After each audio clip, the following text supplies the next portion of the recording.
You will often hear me talk about victim mindset, even though I try to use less aggressive and direct language. You will still hear certain things that I say that should paint this picture of a victim. But what is this whole victim mindset about? In this video, I want to give you a little bit of an insight into what I'm talking about and what the idea behind it is. So there is something in psychology called the Karpman triangle. You can Google it. The Karpman triangle has some mindset, let's say, at the top of each angle. And there are 3 angles in a triangle. Now, one of those angles is a victim. Another is a rescuer, savior, rescuer. And then another one is persecutor. So in real life, the idea is to be out of this triangle completely. To not be the victim, to not try to rescue someone, and to not be the persecutor. Now, what does that look like? What is going on in the background of this whole thing, right? So this is a short and brief little video to kind of paint a little picture so that you understand. And there's power in understanding it, because when you understand that, you can catch yourself in one of these 3 positions. So the reason I said that the idea is to be out of that triangle completely is because being in either of the 3 positions is a very ineffective way of dealing with a conflict. It's not a healthy response to something that's happening, right? And so we're gonna kind of break it down a little bit for you. Now, before I dive into each of the 3, what I want to mention is this. In that triangle, it's very easy to switch places. 1 minute, I'm a victim. 1 minute, I'm a persecutor. And next minute, I'm a rescuer.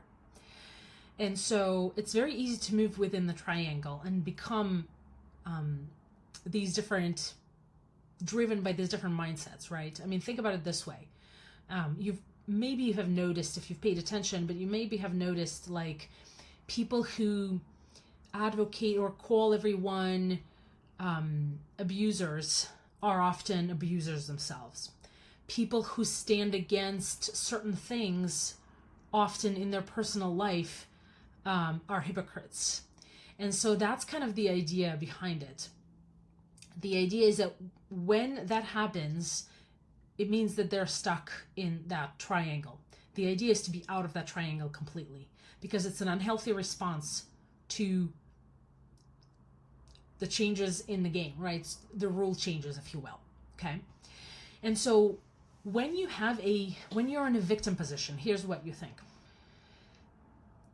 If a person is in the victim mindset, they feel trapped, hopeless, helpless, and they think that they're at the mercy of life, at the mercy of government, at the mercy of life, at the mercy of other people.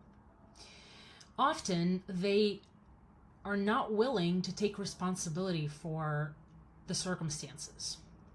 And yes, oftentimes it's not their fault that something happened to them. Sometimes it is, sometimes it isn't. Usually not. But it's not about that. It's about taking responsibility for how you live next, after something happened, right?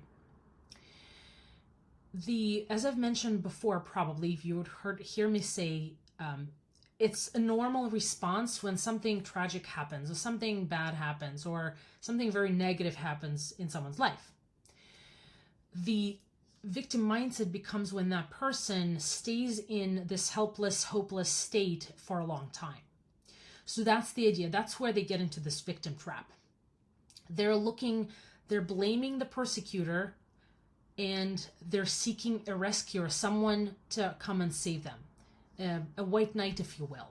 A savior, a government to solve their problems, or somebody to solve their problems and help them, because they're living in this poor me type of mind. Okay? All right. The next position in the triangle is the rescuer. The motto that they live by is, let me help you. It's kind of like, we have a joke in psychology. and I'm going to be translating. We call it kind of like cause good, like cause harm, but like cause good, not do good, but cause good. Kind of like, I used to, when I was younger, pressure people, people that mattered, like my sister, maybe my friend or whatever, because I saw their potential. I see people's potential. Like, you could be so much more. You could be this, you could be that. And I saw a path for them to reach that place.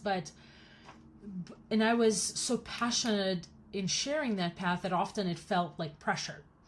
So that's kind of very similar. The rescuer often doesn't allow somebody who's a victim, and often, true victim, figure out how to find their own path. Often this short-term help basically keeps the victims dependent on help and doesn't really allow them to stand on their own 2 feet, which is really sad. And often people who live in this rescuer position would neglect their own needs and tasks and things like that, and will get tired and feel pressured to help, and often really become switch sometimes into being a victim themselves. And then the last one is the persecutor. Persecutors are, and again, it's really easy to fall into a persecutor if you're already feeling like a victim or like a savior, kind of, if you're already within the triangle, right? Think of persecutor as it's all your fault kind of people. There's a lot of that going on with moms, right? Mom blaming. There's a lot of, people, and I talk about this often, people who don't have children or whose children grew up are often very cruel to moms with young kids. Moms with young kids often fall into self-shame and self-guilt and things like that for various reasons. Not enough time, too much time, not enough independence, all kinds of different things. There's so many things that we can blame ourselves for, right? And a great example is moms who decided to be stay-at-home moms, which is great. They decided to be, moms that they wanted to be, to watch their children grow and whatever. Basically judging moms who've decided to work part-time or to work full-time. And I sometimes find myself in some of these judgments, right? And it's not a good thing. It's not a good look or feel. And so there's a lot of, and it's just not just moms. I'm just using it as an example to kind of illustrate, but that's the idea. So when someone is in the position of or mindset of a persecutor, they think they must win at all costs, win the argument. For somebody else, let's say who's a victim or a rescuer, to do what they think the persecutor thinks they should do, exactly in the same way. Sometimes even if that other person does it in exactly the way that persecutor wants it, they'll still be unhappy. It will still not be good enough. Often persecutors blame victims. Often they criticize rescuers. They don't really often do anything. It's really easy to be a critic. I used to I took a professional speaker training, and what we were taught, the first rule of that speaker training was you can be a performer or a critic, but not both. And so it's really easy to be a critic, because then you fall into this triangle, and then you travel between victim, rescuer, persecutor, often staying in one position or whatever. But that's the idea. Typically, persecutors keep the victims oppressed, can be a bully. They typically are really good at criticizing, at finding faults, and going after a person who is, let's say, has fallen into the victim mindset. I mean, think of critical parents, parents who criticize and a kid is never good enough, right? Many of us experience that. Think of critical spouses, same thing. Not good enough, not thin enough, not fat enough, not beautiful enough, not clean enough, whatever it may be, right? Blaming somebody else. And often these same people who are persecutors are hypocrites themselves. They often don't even follow that thing that they believe, right? So this is a quick recap so that you kind of understand and see that behavior. So just to recap, a victim, poor me. A rescuer, let me help you. A persecutor, it's all your fault.